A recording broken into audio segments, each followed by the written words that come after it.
April 27th Senate Finance Committee meeting. I will call attention to members that in their packets is Ms. Stengel's updated memo on what actions we took on bills through Finance Committee thus far, and links to the engrossments, the articles adopted in the areas of environment, state and local government, judiciary, and public safety. We're planning to meet until caucuses begin at 10 or 10:30, and then recess, returning at the end of session if needed to complete the agenda. And I think it's almost certain we'll need to come back after session. And we're going to start today with Senate File 4535, Senator Champion's Business Recovery Loan Program. And Ms. Stengel, could you walk through the planned actions for the bill before we start? Thank you, Mr. Chair and members. It's my understanding that the plan for the jobs bills this morning are first to take up Senate File 4535, and Senator Champion will present the bill. There will be an opportunity for amendments. There are several of which are in the packet, followed by any other amendments, discussion, etc. And then this bill, there will be a motion to pass this bill to the floor. The next item will be to take up the jobs budget omnibus, which is Senate File 3664. There'll be a presentation of this bill, and then it will be laid over, followed by taking up the supplemental budget bill vehicle, which is House File 2433. At that point, there'll be an amendment to add the jobs budget provisions into the supplemental budget vehicle, and then any other amendments and discussion, and then the budget vehicle will be laid over. Thank you. And with that, Senator Champion, you want to go ahead and present the bill, and then we can have a walkthrough from Mr. Mum and Ms. Doyle-Fontaine. Thank you so much, Mr. Chair. I have a few amendments to move first, if that's all right. We'd like to start in order to make sure that the bill is in the shape that we'd like for it to be in. And we'd like to start, I'd like to move the A12 amendment. Senator Champion moves the A12 amendment. And would you like Council to go through the A12? Sure, Ms. Doyle-Fontaine, you want to go through it quickly? Yes, thank you, Mr. Chair, members. Carolyn Doyle-Fontaine, Counsel to the Jobs Committee.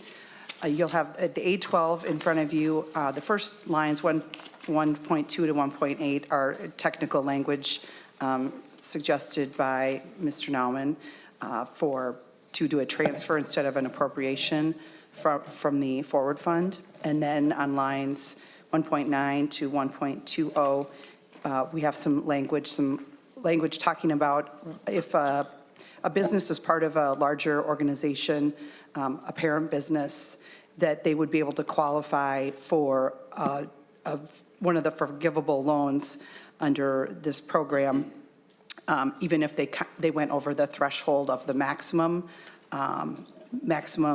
annual gross receipts.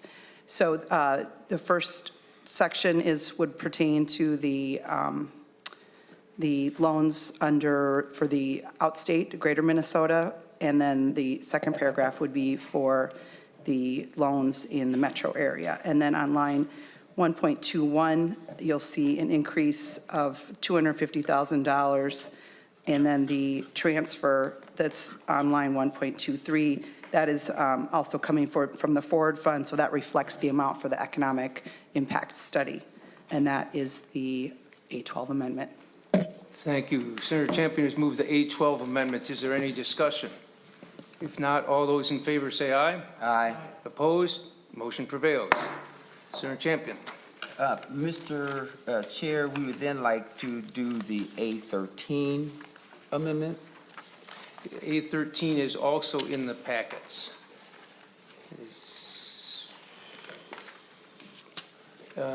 Ms. Fontaine. Yes, Ms. Doyle-Fontaine. Mr. Chair, members, this amendment would add for the economic impact study that a public institution of higher education in Minnesota should be given preference to complete that report.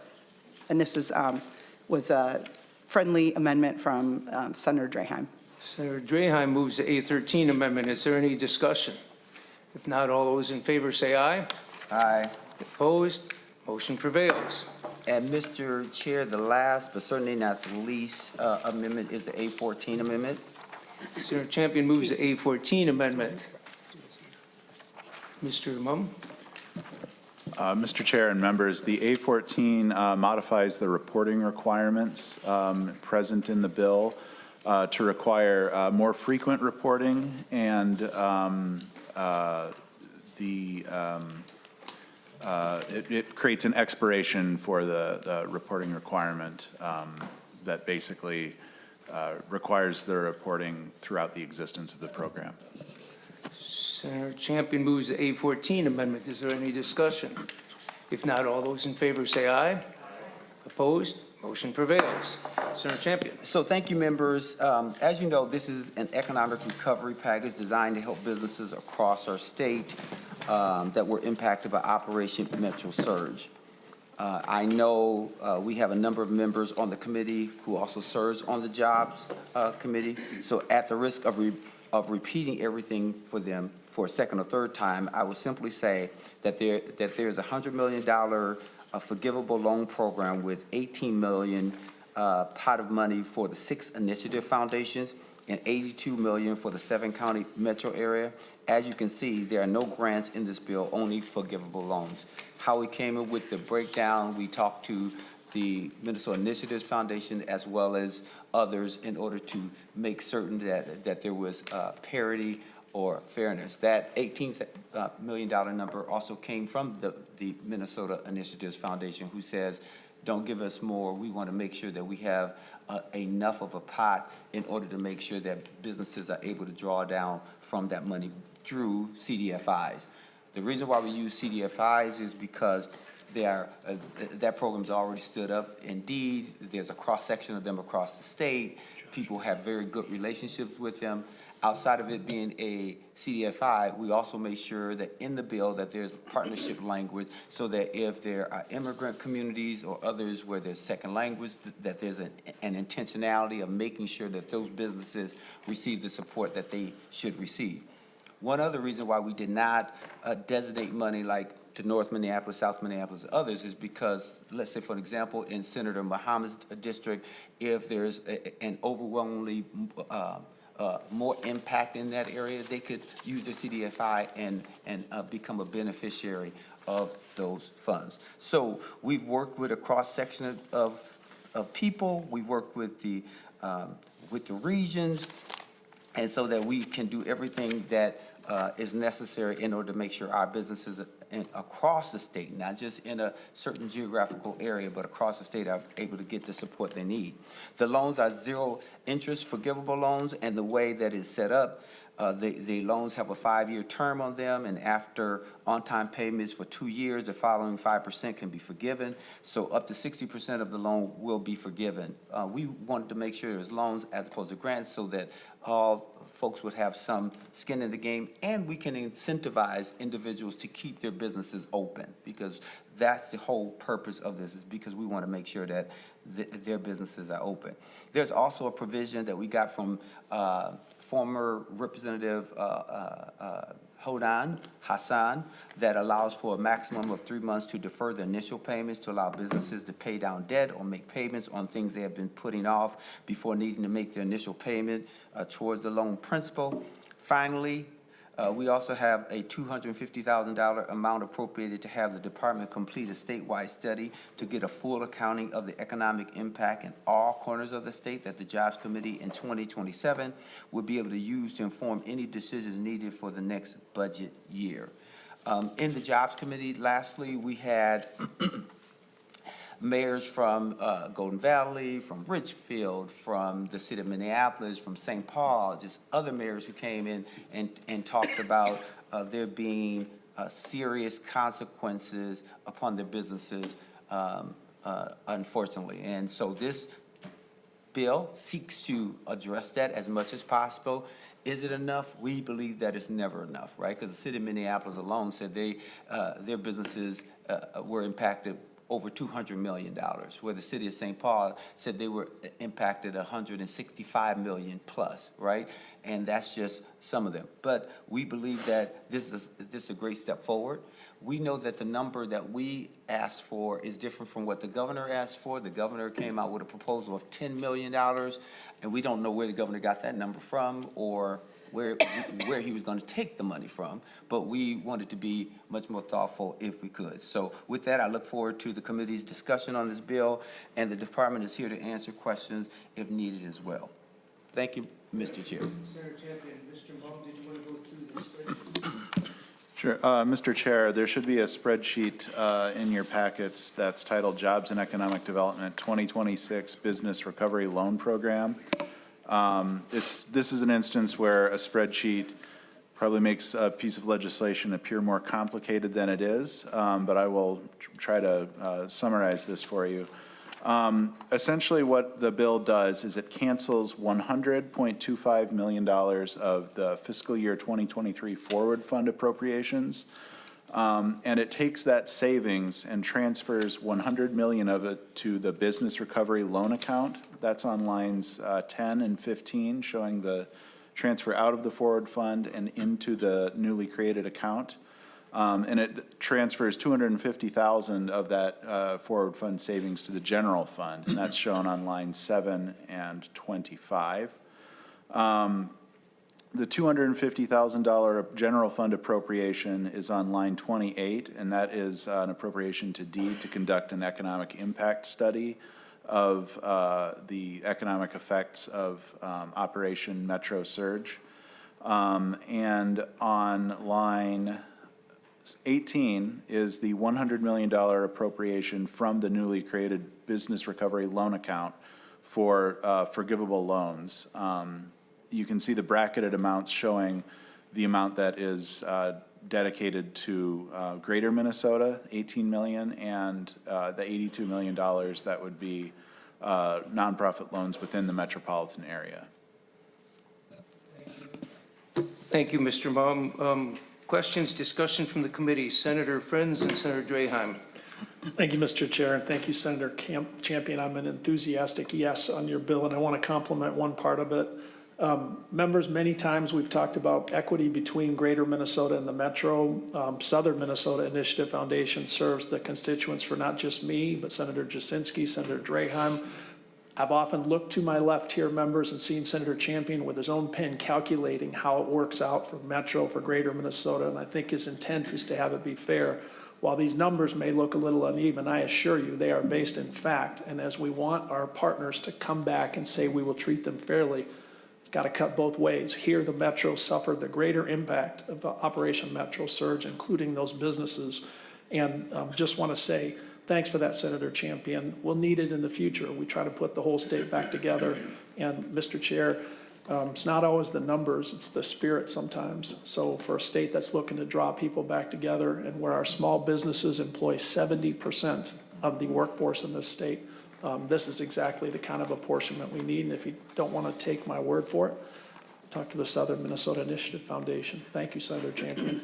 And Mr. Chair, if I could just briefly say, that is correct. We worked with the Initiatives Foundation. So the numbers that you see there were not numbers we just pulled out of the sky. We were very intentional about working with them, and that's the numbers. Those are the numbers that they were comfortable with, and the process in order to make sure it made sense. Thank you. Senator Draheim. Thank you, Chair, and thank you, Senator Champion, for your work on this bill and accepting my earlier amendments. I had one other amendment, and I think it was being tweaked. Is it the 815 or is it a new number? 815. Okay, 815. If we could get that passed out.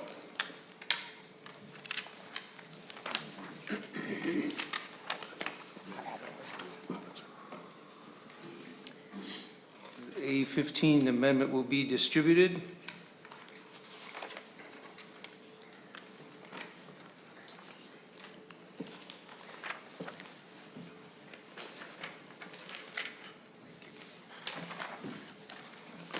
And if I could, Chair? Go ahead, Okay, Senator Draheim, go thank ahead. you. You know, in our packets, members, we do have a letter from DEED raising concern about using the forward funds, underlying dollars in this bill. And that was originally set up to help support expansion for large-scale business projects in the state. And we're taking some of that money, and I think it's really important that we know where we're at financially. The money is supposed to be repaid to the forward fund, so this just requires some reporting, I believe, every quarter. That's it in a nutshell. Thank you. Thank you. Senator Champion. Thank you, Mr. Chair. I'm going to put this in context. One is, thank you, Senator Drahan, for your amendment. And just for clarity, we created the Minnesota Forward Fund. And when I say we, I mean we being the majority created that fund. How that came about is because we were talking to a cross-section of businesses who were competing or wanted to compete for federal funds. And we wanted more federal funds to come back to the state of Minnesota if possible, and we've had some success. But we also had some money that's sitting there that's not being used, roughly around $130 million. We recognize in the governor's letter this morning, it says $113 million. That's not factually true, right? It's really $160 million. I'm not disputing anything with the governor. But we do appreciate the governor weighing in, and we think it's unfortunate that no one from the governor's office called me or my staff, and we had to learn about their position in real time at the time as you all had it. But that is unfortunate, but not unusual. I would also add that we've been working on this bill for more than 2.5 months, and we've met with DEED many times, both me, my staff, our council, fiscal staff, to work on language and to make sure that the program could work as well as possible and as expeditiously as possible to be able to help businesses while still maintaining fiscal accountability and proactively combating fraud. As it pertains to this 815, I will see it as a friendly amendment because a part of our bill already says we're going to replenish that fund as much as humanly possible because we believe in the fund, but we also believe that it's important for us to help businesses in real time. And Senator Friends got it right. Over 70% of our businesses are small businesses that deserve the attention that this bill produces. So it's not an expansion. We want companies to still compete for federal funds. We will replenish that fund, but we need to help our brothers and sisters in real time. And Minnesota has a history of helping businesses and people in real time. And at the right time, if someone asks me the question, I'll be happy to go over that as well. Thank you, Mr. Chair, and I see the 815 as a friendly amendment. Thank you. Is there further discussion on the A15 amendment? If not, all those in favor say aye. Aye. Opposed? Motion prevails. Further discussion, amendments.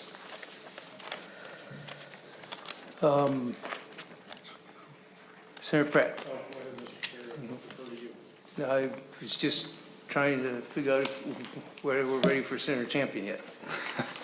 Well, thank you, Mr. Chair, and appreciate this bill coming forward.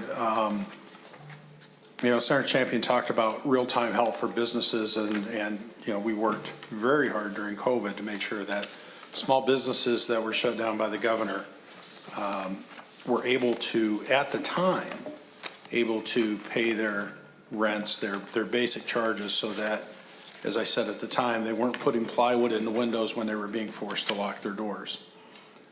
The problem that I see with this bill is twofold. One, we are taking money out of the Minnesota Forward Fund and specifically the CHIPS Act matching fund to fund this.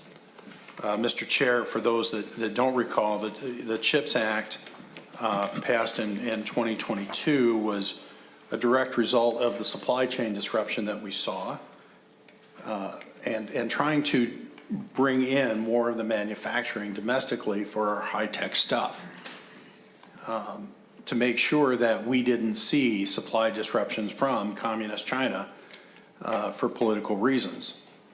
We need to have, for our national security, we need to have that available, and that's what the CHIPS Act does. And quite honestly, Senator Champion, that one provision alone had good bipartisan support, as I recall.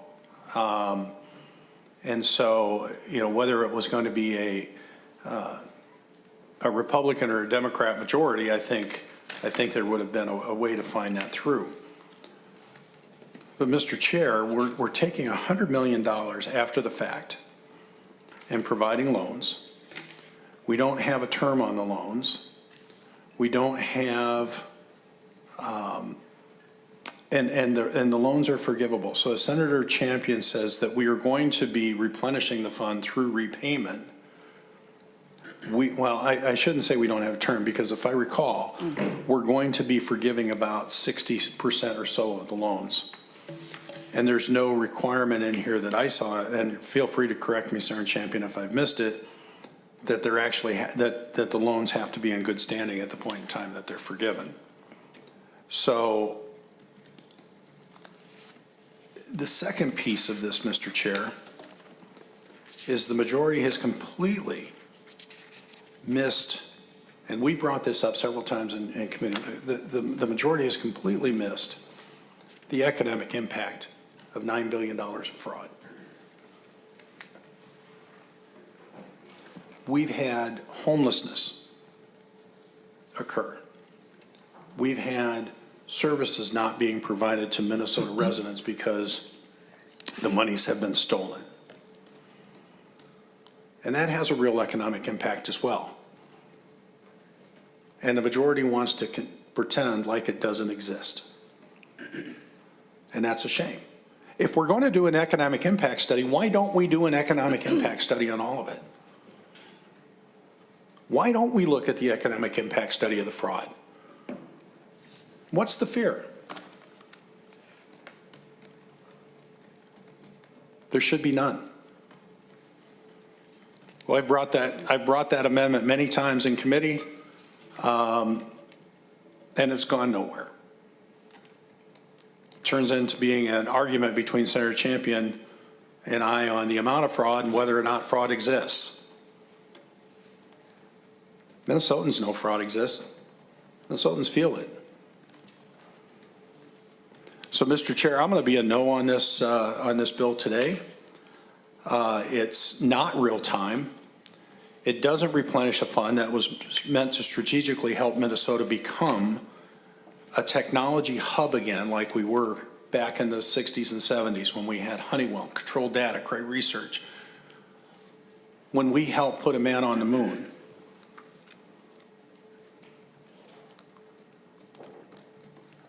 And we even have DEED, a letter from DEED stating that they have concerns on this program as well, and what the impact statewide will be. It appears to me, Mr. Chair, that this is nothing but a political messaging bill, and I'm not in favor of it. Senator Champion, before you go, I wanted to say that I, first of all, want to thank you for putting this together, but I think we need to recognize all the harm that was done in December, January, February with the Metro surge, where our own federal government was attacking Minnesotans, and it hit hardest on some of the most vulnerable businesses and most vulnerable people. And it's caused untold damage, and I think that you're putting in a responsible amount, distributing it in a fair way. This is money that is designed to help Minnesota's economy, and you're using it in a way that will, I think, help address that. This doesn't address any of the mental and emotional and physical harm that people suffered, but that's for other bills. This bill is designed to address the business needs, and I think this is a very responsible way to do it, so I applaud that. And with that, Senator Champion, do you have any final comments on this bill? Mr. Chair, thank you so very much, and I want to address some of the concerns so eloquently articulated by Senator Pratt. The first notion that he put forth was the Minnesota Forward Fund, and that it was designed in order to address the CHIPS Act. As you recall, President Biden and the others passed a $52 billion CHIPS Act in order to increase support and viability from various states and to incentivize them. We wanted to not only deal with the CHIPS Act, but we said any any federal grants that our businesses were competing for, we wanted to put them in the best strategic position by which to take advantage of it. And we did that.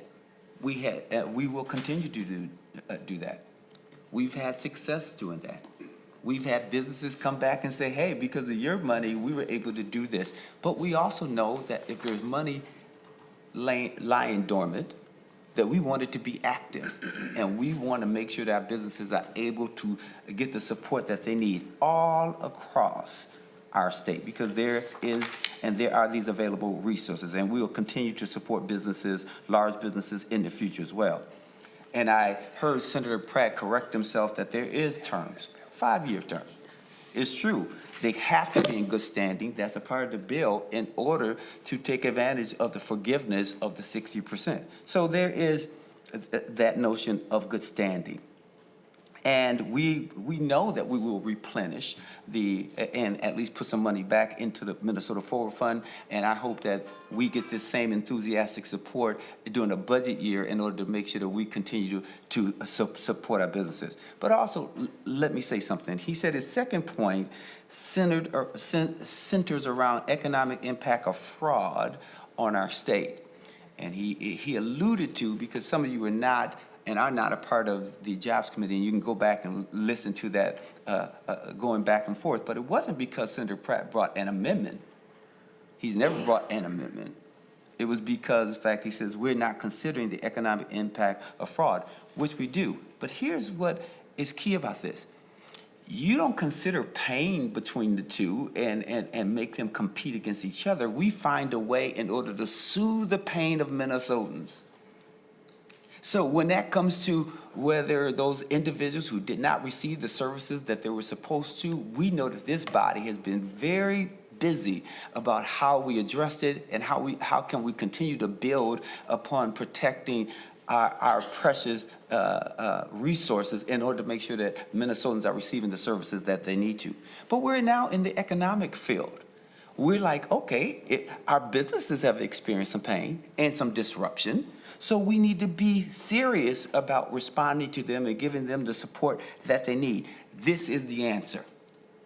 This is the answer. Is it a complete answer? No, because we know Minneapolis, St. Paul, rural Minnesota, many of them talk about how widespread the damage and harm was as a result of Operation Metro Surge. So we're not going to say my pain is greater than your pain. What we're going to say is, what can we do together as Minnesotans in order to make your life better and my life better? So businesses and Minnesotans help each other. Now, I also will painstakingly show you how Minnesotans have always stepped up for each other. For an example, if we go back to the Duluth disaster assistance package of $168 million in 2012. In 2015, we lowered energy rates for energy-intensive trade-exposed industries, mostly paper and iron ore. We did fire remediation grants in Madelia and Wantamwag County. If I mispronounced that, forgive me, but we know that we extended money there. We did reimbursement grants for businesses located in the city of Isle, adversely impacted by a decline in walleye fishing on Lake Mille Lacs. We did that. We did the Duluth paper mill retrofit. We did a dairy assistant investment relief initiative. We did the convention centers for movie theaters COVID relief, $14 million in 2020. And I'm sure that Senator Drehan remembers that, and Senator Pratt remembers that, because we were talking extensively about that. We even did drought relief.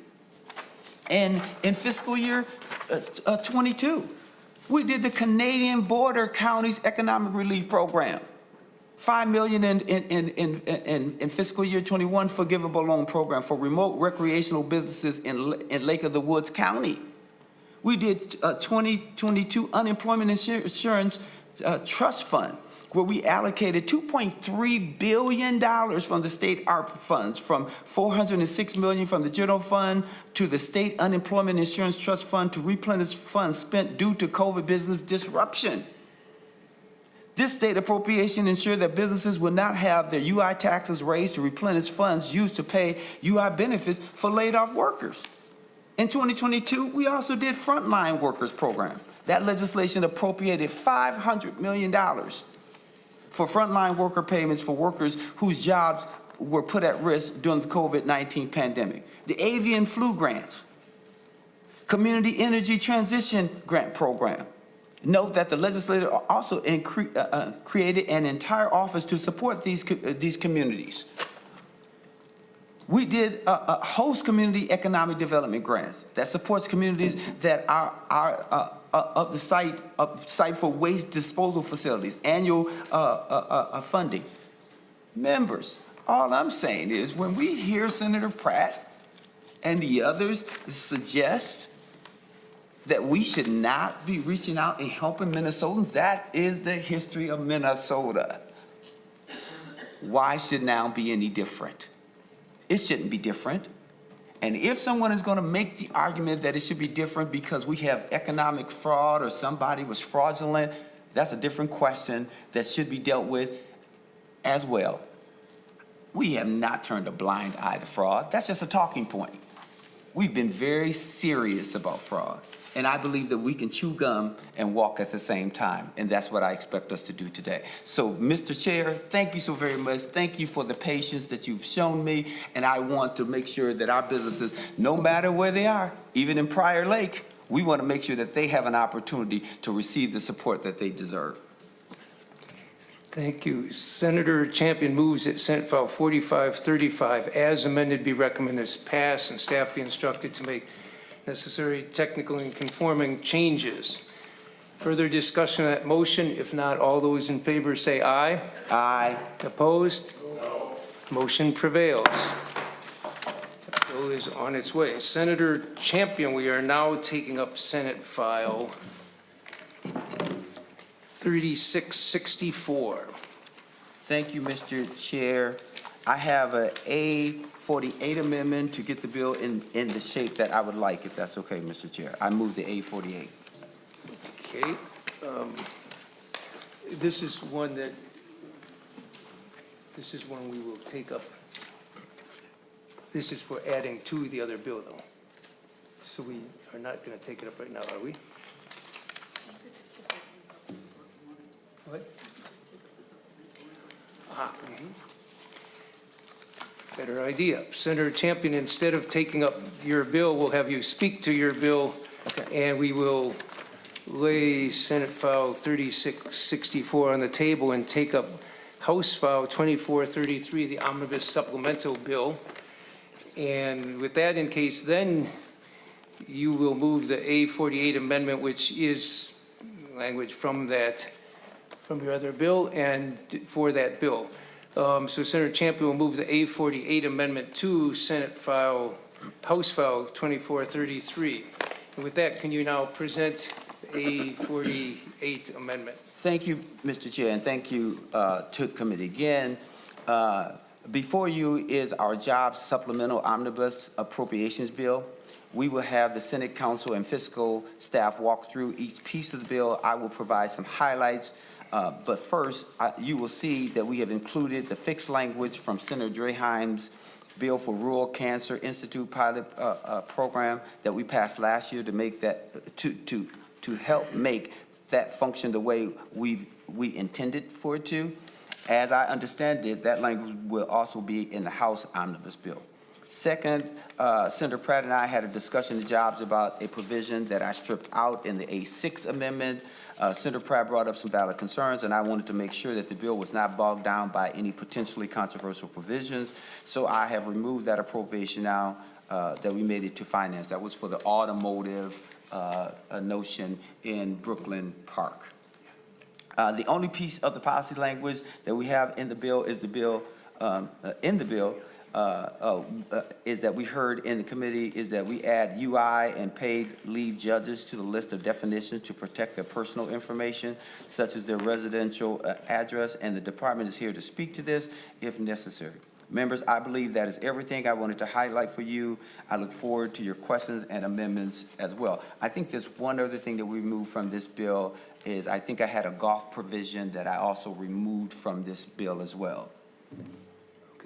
All right, that is true. I looked back just to make certain that I was right, because I'm sure that we removed that provision, and any funding that goes with that, because that will take place someplace else. We are committed to it, but we believe that it will be better fit someplace else.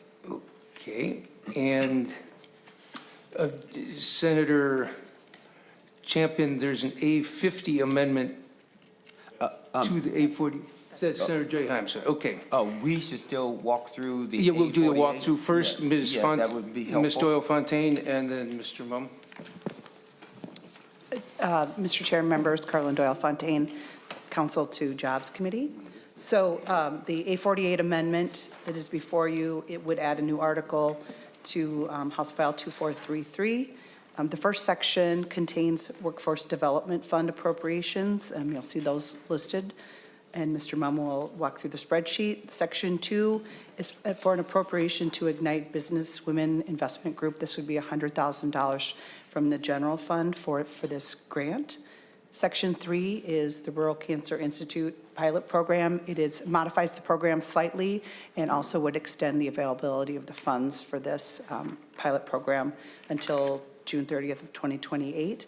Section 4 cancels $100,000 from the Minnesota Forward Fund account, and then Section 5 transfers that canceled $100,000 to the general fund, and that's for that Ignite Businesswomen Investment Group appropriation, and that is the A48 amendment. Thank you, Ms. Doyle Fontaine. Mr. Mum. Mr. Chair and members, the first many lines of this spreadsheet explain what Ms. Doyle Fontaine just described, where $100,000 is being canceled of a 2023 forward fund appropriation. That savings is being transferred from the forward fund to the general fund, and that revenue to the general fund is being used to offset the $100,000 appropriation for the Ignite Businesswomen Investment Group Foundation. That's all displayed on lines 4 through 16 of the spreadsheet. Lines 21 through 30 outline appropriations from the Workforce Development Fund. These are all one-time appropriations in fiscal year 2027, and they total $4.93 million. On line 21 is a grant to Enterprise Minnesota for the Made in Minnesota program. Line 22 is a $100,000 grant to Wallen Educational Partners for their career development program. Line 23 is a $130,000 appropriation to the New Pathways for job readiness programming. Line 24 is a $250,000 appropriation to People Serving People for pre-employment and job readiness training. On line 25 is a $250,000 grant to the New Media Institute for their new local news talent pipeline program. Line 26 is a $150,000 appropriation for Appetite for Change to conduct workforce training. On line 27 is a $250,000 appropriation to 180 Degrees for employment readiness programs. On line 28 is a $300,000 appropriation to the Cookie Cart to conduct workforce training. On line 29 is a $500,000 appropriation to the Hmong American Partnership to conduct job training and other services. And lastly, on line 30, there's a $1 million appropriation for the Getting to Work grant program. Thank you, Mr. Mum, and we should thank you for filling in this session for Jobs and Economic Development, Fiscal Analysis, as well as Tax Committee. So thank you for filling in. Are there questions from the committee? Senator Draheim. Thank you, Chair, and thank you, Senator Champion, for your hard work this year in committee. And I'd also like to thank your staff, both partisan and nonpartisan staff, for this year's work. You know, part of the work we did this year was, I think, a little better vetting of different groups that came forward. And I think one exception to that was a late addition that you were kind enough to have one of their representatives come up and speak when you did the walkthrough of the underlying bill that we're discussing today. But we really didn't get a great vetting. We didn't get any notice ahead of time. one of the practices you had this year, Senator Champion, was to do like a 990, and we had some good discussions about different nonprofits that had come forward looking for some help from the state. In lieu of the lack of vetting on this one, I would like to offer the A50 amendment. Senator Draheim offers the A50 amendment, which is in the packets. Yeah. Senator Draheim. Thank you. You know, and I tried to do some research online. I really couldn't find out much information on this group. It is the Ignite Businesswomen Investment Group Foundation. You know, I just don't know enough about them, Senator Champion. That's why I'm offering the amendment. I know it's not your underlying bill. You put it in your package. But due to that, I just don't think it's appropriate. I think we have other things to spend that kind of money on. Not that it's a huge amount, but it is what it is, A50. Senator Draheim moves the A50 amendment. Senator Champion. Mr. Chair, and thank you, Senator Draheim, for acknowledging that this was a bill that we did bring forward. We did have someone speak about it. This is Senator Paz's underlining bill. I will not accept the A50 today, but what I will commit to is trying to get you and Senator Paz together to see what impact that would have and what her thoughts are, because I hate removing something without talking to the author about it. So either one or two ways, we can still vote on it, or if you would withdraw, that will be my commitment to get you and Senator Paz together to see what we can do to address your concerns. Chair. Senator Draheim. Thank you. Yeah, I will withdraw the A50. I can do the math. I don't have the votes to withdraw it. I appreciate your efforts to get Senator Paul. I just would like to see a 990. Yeah. We need to know that they're a established organization, and to have a current 990, I think, is important to review. So thank you. I'll withdraw the A50. Senator Draheim withdraws the A50 amendment. Further discussion. Senator Pratt. Thank you, Mr. Chair. And Senator Draheim, just as clarification on your A50, that was only to restrict the ability of the organization to make subgrants. Was that correct? Yes. Thank you. Thank you, Senator Draheim and Mr. Chair. And if I may, I think this is a reasonable accommodation. I appreciate that Senator Draheim is willing to withdraw it for further discussion, because this is exactly the type of activity that concerns many Minnesotans. The ability that we give a nonprofit money to then dole out, and we have no insight, very little insight. We have not been getting very good reporting from DEED on where those subgrants are going and who's getting them.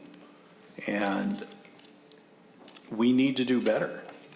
If we're going to help a nonprofit help other people, it's not always through subgrants. And I don't know that this is a CDFI. I've not been able to find an EIN on this organization, a 990 on this organization. And so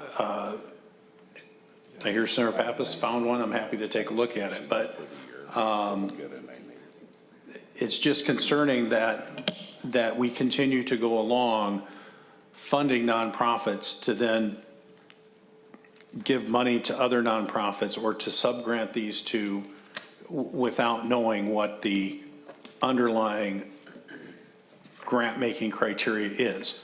We have a grant-making organization indeed. We don't need nonprofits doing these additional subgrants. And so I hope that by the time this gets to the floor, it'll be considered a friendly amendment. Mr. Chair? Senator Champion. Just a couple of things. One is, I believe that we should be very careful not to demonize nonprofits, that we want to make sure that whether they're nonprofit or for-profits, they're Minnesotans, and we want to make sure that Minnesotans are protected, our funds, but also that we support Minnesotans, whether they're nonprofits or for-profits. So I don't want to join in the chorus of demonizing nonprofits. if there is any entity, whether they're for-profit, nonprofit, if they're doing good work, we should find a way in order to partner in a responsible way. And in jobs, what we usually do is we have entities bring forth 990s, tax information, all the information in order to make sure that we can distribute that to our members. And we will do that and continue to do that. And as I've committed to Senator Draheim, we will make certain that we get him any and all information that he needs, and we'll be happy to share that with you as well, Senator Pratt, because we know that that is important. Members, I just want to remind us that when we represent individuals, whether we represent them as state senators or House members or Congress or whatever it is, that we represent both nonprofits and for-profits, and that they are our constituents, whether they're Democrat or Republican, they are our constituents. And we should be very concerned about making sure that their lives are improved.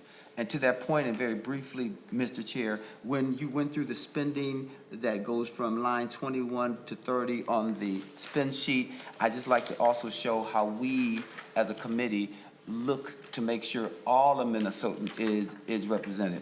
For an example, if you also look at the 848, subdivision 3, where it's new pathways, that's for a grant to new pathways in Cambridge. That's not Minneapolis. We also know that People Serving People, which is subdivision 4, that's a grant to People Serving People in Minneapolis, because we want to make sure that there is job readiness services to parents, or for parents and adults experiencing homelessness.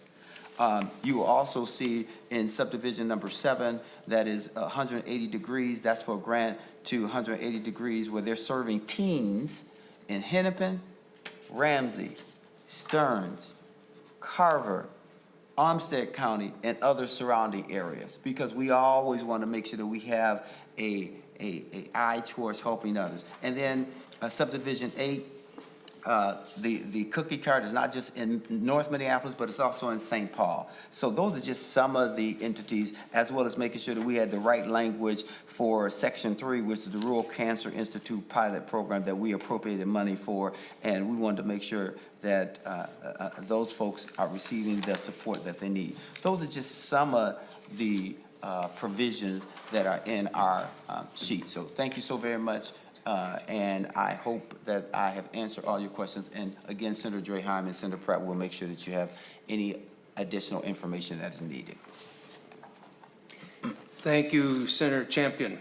Senator Champion moves A48 amendment to the Omnibus Supplemental Bill. Is there further discussion? If not, all those in favor say aye. Aye. Opposed? Motion prevails. With that, we will lay over House File 2433, and Senator Champion and your staff and Mr. Mum and Ms. Doyle-Fontaine, thank you for your help.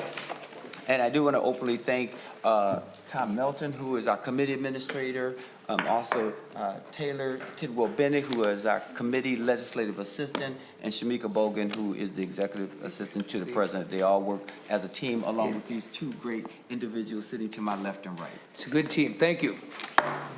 With that, we are going to take up Senate File 3551, Senator Kunesh, the Omnibus Education Supplemental Bill.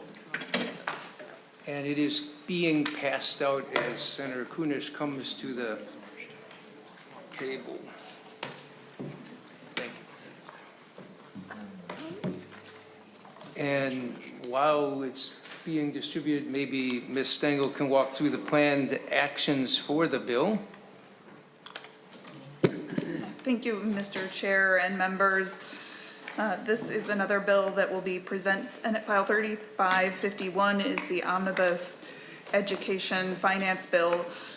There will be a presentation by the bill author. If Senator Kunesh chooses to present her bill as it comes into committee, the bill will be laid over, and then the supplemental budget bill, House File 2433, will be taken up. And there'll be an amendment to add the education budget provisions to the supplemental budget bill, with an opportunity for additional amendments and discussion about the bill, and then the supplemental budget bill will be laid over. Thank you. So we will now turn to Senator Kunesh for presentation of the bill. Where's the other one?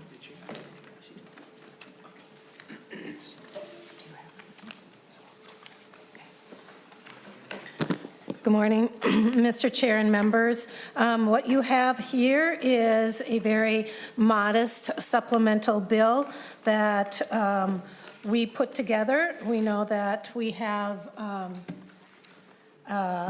limited funds, and so we were very intentional in making sure that we were using whatever funds we might think available in the best way. And we had 3 strategies here. The first one was to protect our students. So we have school safety for all students. We've increased protections for students from predatory behavior. And then we've included anonymous report support to catch threats early. We want to invest in our schools always. And so we're very strategic in creating a hold harmless for schools to help bridge the gap between forms and direct enrollment. And also, we are allowing some individual school fund transfers and then allowing utility costs added to operating capital revenue. We want to set our kids up for future successes, and we want to do that all the time. So we're looked into health insurance costs at schools. We are allowing professional support specialists at MDE. We are putting additional aid in the SPED pathway grant and ensure that ETAP funds are available for the grantees. And then, of course, we want to always support PELSB in the best way possible. Would you like me to go article by article? You're welcome to do so. Okay. We can do that, and we can have Mr. Arneson or Ms. Lewis go through whatever if they want to go through perhaps the spreadsheet first. Or... Okay, that sounds great. Then, in just a moment, I will turn it over to Mr. Arneson.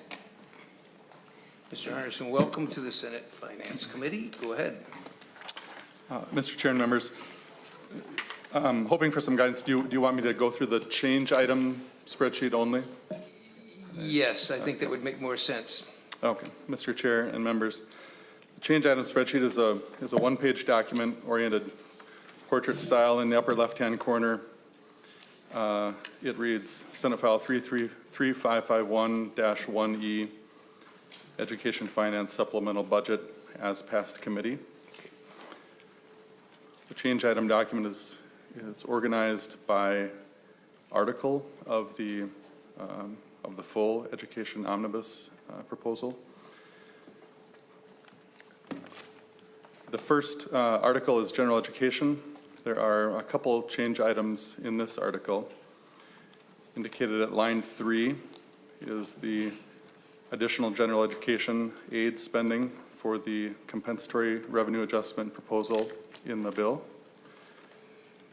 Lines 4 through 6 are offsetting adjustments, and you'll see a number of these kinds of offsetting amounts through the rest of the change item spreadsheet, and all of these correspond to a proposal that extends the availability of a previous appropriation. So this first set in lines 4 through 6 extends the availability of a previous appropriation for student attendance pilot program activities, and that appropriation would be extended until June 30, 2027. The second article is the education excellence article, and the collection of items in this article, again, in part relate to the extension of a previous appropriation. So that would be lines 9 and 10. Line 9 displays the estimated savings if the appropriation were not extended, and 10 displays the offsetting amount for the extension. Line 11 relates to a governor's recommendation to reallocate a portion of the unused funds from this appropriation to update the IT systems that allow the agency to collect reimbursement requests under this program. Beginning at line 12 is the teachers article. Lines 13 through 15, again, are one of these cases where we have a bill that extends the appropriation availability. This one is for the PELSB, or the licensing board's information technology costs. Beginning at lines 16 through 18, there's a proposal to extend the availability of the Educator Tuition Assistance Program, or ETAP program. These funds would be extended until June 30, 2031. Line 19 displays a one-time fund transfer into the general fund from the special revenue fund. These are accounts for the licensing board, PELSB. You can see, skipping ahead a little bit, you can see the offsetting special revenue fund transfer out displayed in line 34. So $150,000 out of the special revenue fund and $150,000 into the general fund in this case. Line 20 displays the fiscal note costs for the school group health insurance report. This would be an annual survey administered by the Legislative Budget Office, surveying school districts and charter schools on their group health insurance arrangements.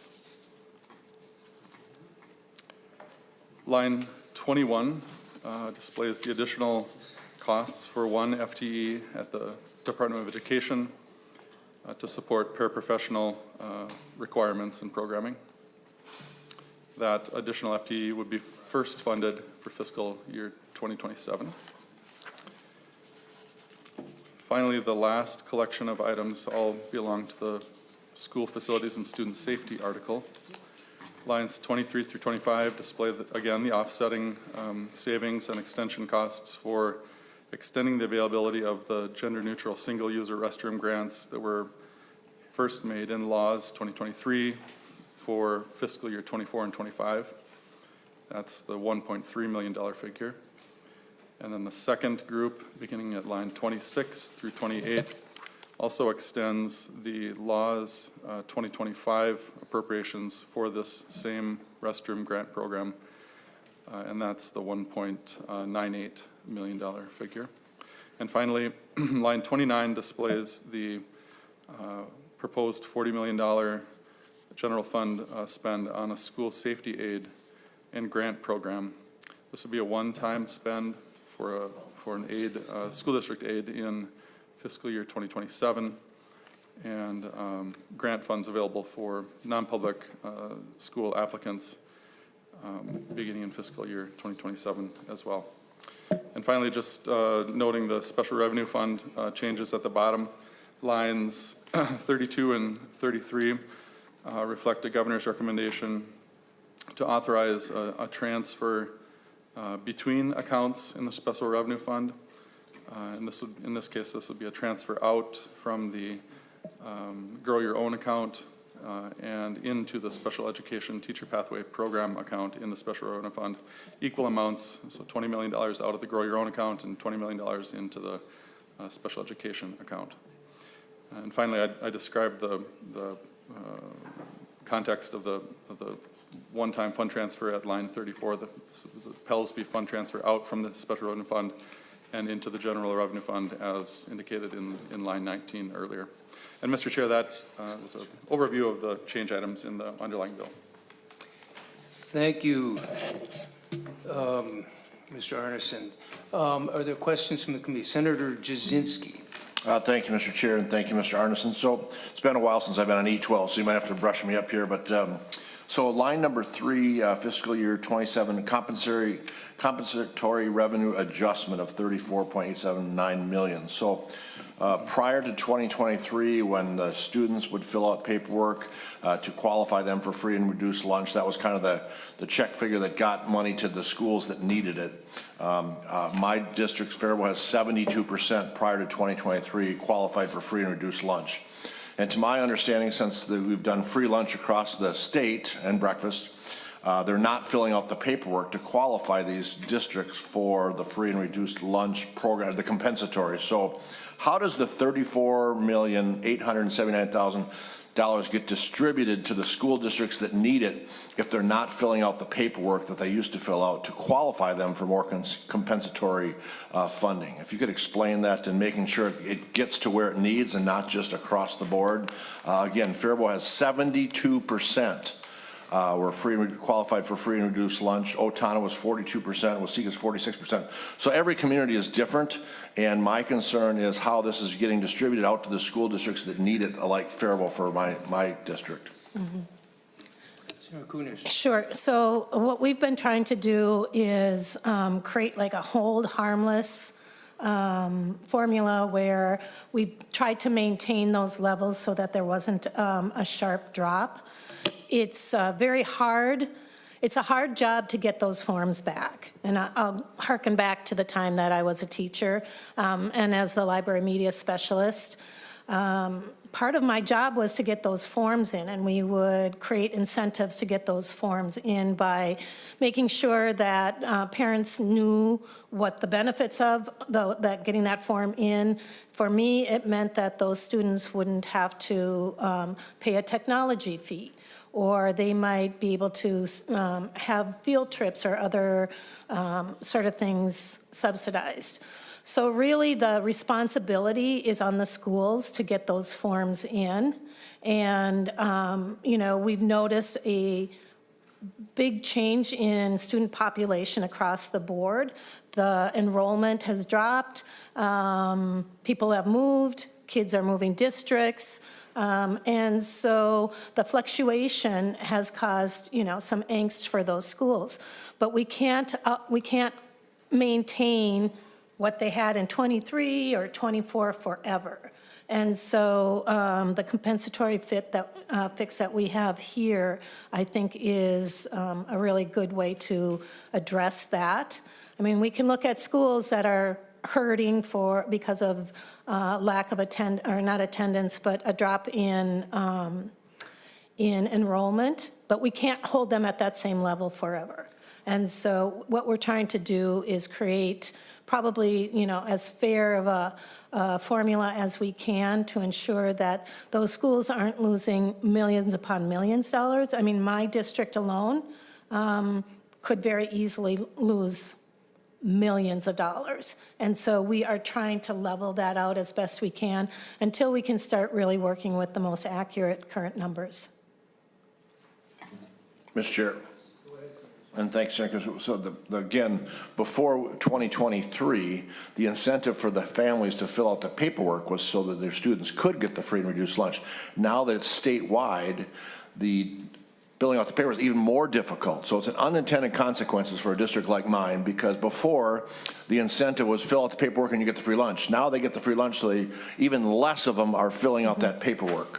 So this is an unintended consequences that because of what was done that hurts my district significantly because of that number that we have. So we talked about it in 2023, this was going to happen, and now we're seeing a $35 million cost, unintended consequences to try and make these school districts whole for what they're losing now for districts that really need it. So just a comment. Yep. And it really is up to the school to ensure that they're contacting and reaching out to those families that are receiving the services to ensure that they're getting those forms in. Yep. Thank you. Senator Kunesh, I think we should lay over Senate File 3551 and then put Senate House File 2433 in front of us, and then you have the A40 amendment reflecting language from your bill that would be inserted in that. So Senator Pappas moves the A40 amendment to House File 2433. And Senator Kunesh, Mr. Arneson, want to start going over the spreadsheet for that? Mr. Chair, happy to do that. The change item document for the A40 amendment looks very similar in shape to the previous change item document I walked through. In this case, in the upper left-hand corner, the A40 document reads HF 2433-A40 Education Finance Supplemental Budget. The A40 is organized in a single article. just beginning at line 3, the A40 does propose the compensatory revenue adjustment, one-time adjustment for fiscal year 2027. The adjustment, the cost of the adjustment is reduced somewhat from the bill as it left E12 Finance Committee. Beginning at line 4 through 6, the A40 proposes to extend the availability of the Laws 2023 appropriation for gender-neutral single-user restroom grants in the same fashion as was in the underlying bill. Beginning at line 7, the A40 again proposes to extend the availability of the Laws 2025 appropriation for restroom grants in the same fashion as the underlying bill.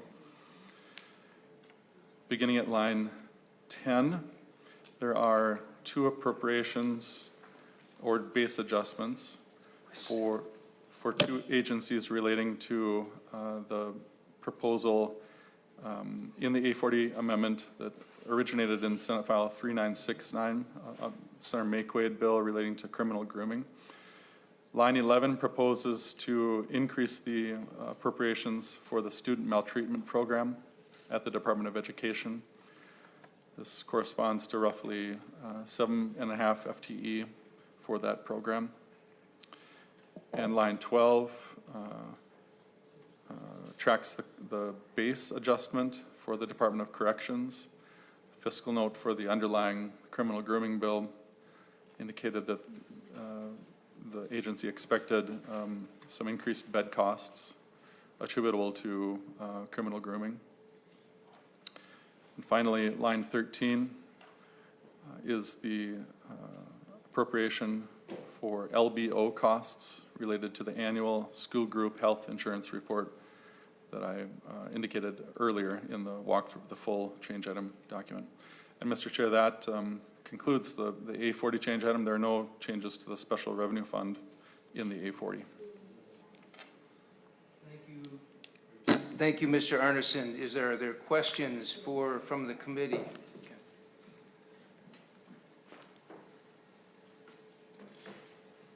Senator Kunesh or Ms. Lewis or anybody want to go through the language, or we've? Sure. So the A4 amendment, as we said, it's in one section. And we have the anti-grooming bill, which has a cost of $1.4 million for MDE staff and correction costs. And then we are looking for some funding for the district health insurance report. Those are in sections 9 and 20. This is requiring school districts and staff to report health insurance costs that are raising costs for districts and eating into our educational wage. This report will help us better understand this issue. And then we have the gender-neutral bathroom grant fund extension. These funds have been already awarded, but they're not distributed until after the district completes its project. And these funds are often part of a larger project, so we wanted to make sure that those funds would remain available, and this is a cost-neutral part of the bill. And then the compensatory hold harmless ensures that the districts won't feel as quick a swing from the old to the new formula. It allows districts to move 40% of the aid to sites to fill in unexpected gaps, and that would be a way, Senator Jasinski, that your district might be able to use those dollars. And then we are also continue site level hold harmless calculation. And so the calculation is for each site uniquely. It accounts for the declining enrollment, and then it ensures that sites receive at least 77.6% of the aid they receive from last year. So they're guaranteed at least that 77.46% that they've been receiving. And the cost is fiscal year 27, $25.4 million, and fiscal year 28, $2.8 million. And that is the A40 amendment. Thank you. Thank you, Senator Kunesh. Is there discussion on the bill, the amended A40 amendment?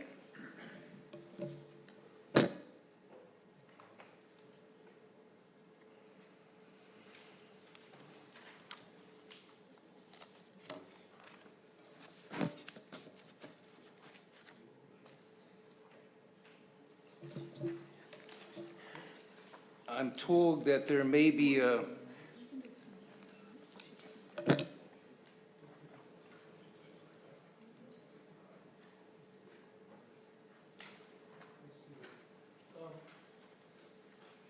I'm told Senator Mohammed has an amendment that could be done as an oral amendment, so perhaps she and Senate Council can discuss this. Senator Mohammed.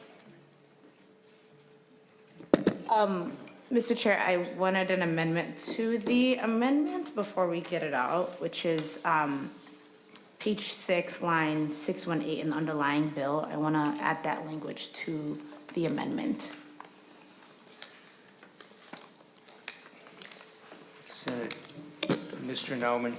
Mr. Chair, I'll just go through this quickly. So this does not change, this adds a use of operating capital. Members will see that on page 6 of the original amendment, or the original bill, to, and it would add additional uses of operating capital revenue. It does not expand the operating capital calculations. It's just changing the uses and adding an additional criteria to include, I believe it's utility expenses, to pay utility service costs. And I know that if I get this wrong, Mr. Arneson will correct me on that. Mr. Arneson, any comments on that? And if so, if Senate Council could explain, I guess we'd be taking section 4 from the original bill and adding that to the A40? Yes, so Mr. Chair, the amendment would be something to the effect of Senator Mohammed would move to take the language of Senate File 3551, Article 1, Section 4, and inserting that into the House File 2433A40 amendment. Senator Mohammed, on your amendment. Thanks, Mr. Chair, and sorry, Senator Kunesh, I didn't speak with you. I was just looking through the amendment and noticed that wasn't in there. This would allow the district to use operating capital revenue that they currently have, and it would give the districts more financial flexibility that wouldn't currently impact our fiscal bill that's in front of us. And Senator Kunesh, this was in your original bill. Any comments on the amendment? It was heard in your committee, I believe, March 24th, and it was Senator Dawn Clark's bill.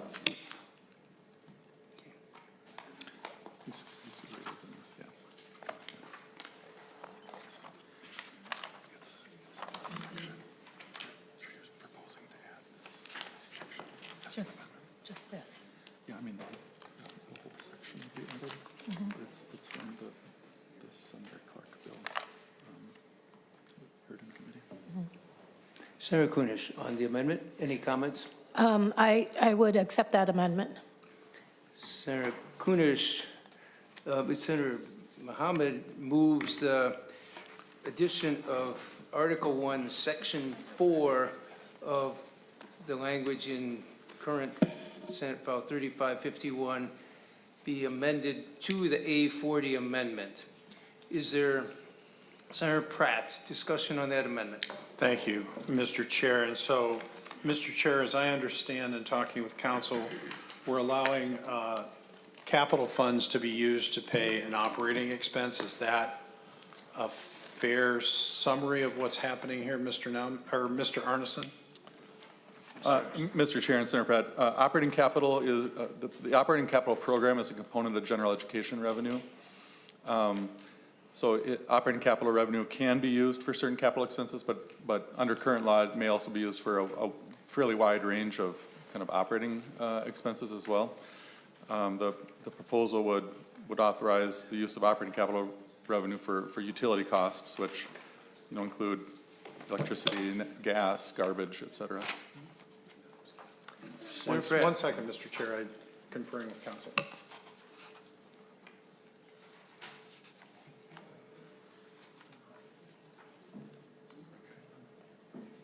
Thank you, Mr. Chair. I got my question answered. Thank you. Thank you. Is there further discussion on Senator Mohammed's oral amendment? If not, all those in favor say aye. Aye. Opposed? Motion prevails. On the A40 amendment as amended to supplemental finance bill, other discussion? If not, Senator Kunesh, want to speak? Senator Pratt. Thank you, Mr. Chair, and I don't think we walked through this, but it looks like we've got a run of compensatory revenue modifications. Senator Jasinski, I know, raised this concern a minute ago, and I just wanted to understand this schedule that's in our packet. So if I were to look at the Prior Lake School District, which is facing $4 million in cuts, the effective compensatory revenue would be a negative $56,730 to them as we try to hold harmless school districts. We'd have a $984,000 decrease to Burnsville, Egan, Savage, $123,000 to Inver Grove Heights. Senator Hoffman and I served on the Education Committee, and he reminded me often that Anoka Hennepin was the largest school district in the state, would take a $3.2 million decrease in the hold harmless provisions. Am I reading this correctly, Mr. Arneson? Mr. Chair and members, Senator Pratt, if you're looking specifically at the run that's for the A40 amendment, marked so in the upper left-hand corner, column A displays the actual fiscal year 26 aid amounts. Column B displays the aid amounts under current law for fiscal 27. Column C displays the amounts proposed under the A40 amendment. Column D displays the proposed fiscal year 27 amount under the amendment relative to the prior year. And column E displays the proposed fiscal year 27 amount relative to current law for fiscal year 2027. So just to orient members, the way that the proposal is constructed means that relative to current law, no district generates less money in fiscal 27 relative to current law fiscal 27. So you can see that indicated in column E. Those are all positive numbers. I think the reductions you make reference to, Senator Pratt, perhaps are in column D, which displays the proposed amount relative to the prior year. So it is true that some districts under the proposal will generate less money in fiscal 27 proposed relative to fiscal 26 actual. Other districts may generate more money year over year. But that year over year change is displayed in column D. Senator Pratt, continue. Thank you, Mr. Chair and Mr. Arneson. So is that based on student population, or is there something else in the formula change that's causing that discrepancy? Mr. Chair and Senator Pratt, part of the reason why some district, if you're looking at kind of the impacts in column D, the year over year change, part of the reason why some districts may see aid increases year over year and others may see aid decreases year over year is in part due to the fact that the aid amount in fiscal 26 was itself calculated under a hold harmless that was sort of chained together over a period of a handful of years in this transition from the old compensatory aid formula to the new compensatory aid formula. And so for some districts, the aid amount calculated for fiscal 26, that being the amount in column A of the run, was a function of the compensatory pupil units at sites within that district based on counts from the fall of 2022. Ordinarily, the compensatory aid for a site for fiscal year 2026 would ordinarily be calculated on the compensatory pupil unit count and enrollment from the fall of 2024. But because of previous actions of the legislature, sites could take the sort of the more favorable count from the fall of 2024 or the fall of 2022 and have that count feed into the aid calculated for fiscal year 2026. And as a result of that calculation, the aid for fiscal year 2026 is sort of held harmless at a higher level for some of these districts. And in the transition between fiscal year 2026 into fiscal year 2027, under current law and under the proposed modification, those kinds of sites, the aid for those kinds of sites it tends to decrease because the total enrollment at those sites has decreased, and the compensatory pupil counts at those sites has also tended to decrease. Senator Pratt. Thank you, Mr. Chair. So it's a correct assumption to say it's being based on pupil counts versus and I know you mentioned the change in the basis a little bit, but the main driver seems to be pupil counts, correct? Mr. Chair and Senator Pratt, I think the main driver is reductions in overall enrollment at the site, a reduction in the number of pupils determined eligible for free or reduced price lunch under direct certification versus under a system where the pupils are identified either by direct certification or with an application for educational benefit, a paper form, sometimes people call that. And I think probably most impactfully, the reductions are a function of the way that the legislature has previously constructed the hold harmless for fiscal year 2026.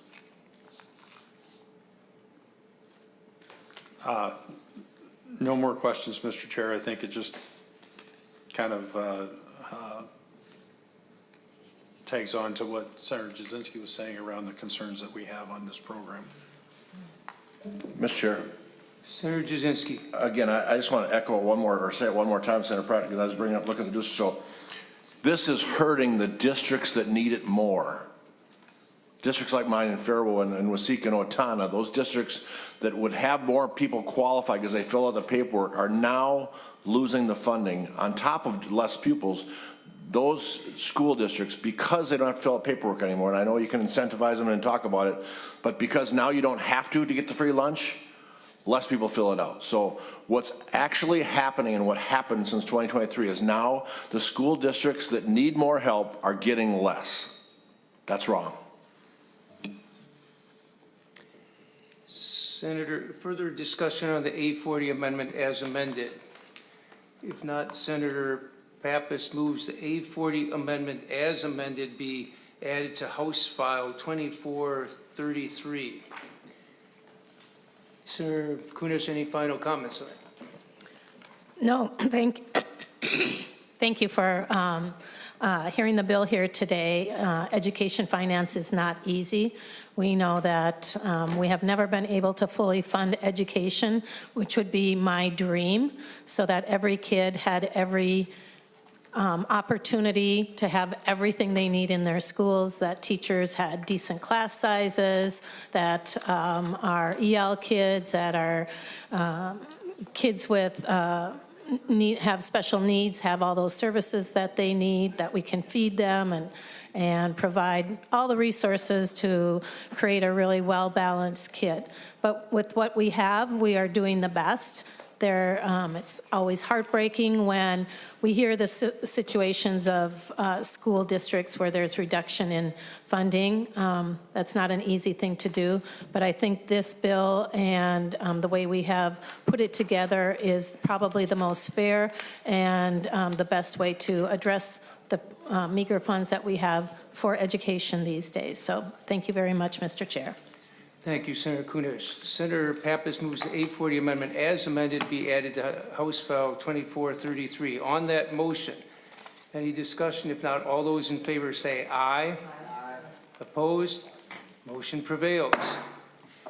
And with that, House File 2433 is laid over. Senator Kunesh and your staff and Mr. Arneson, and Ms. Lewis, and the whole committee staff, thank you very much. And for the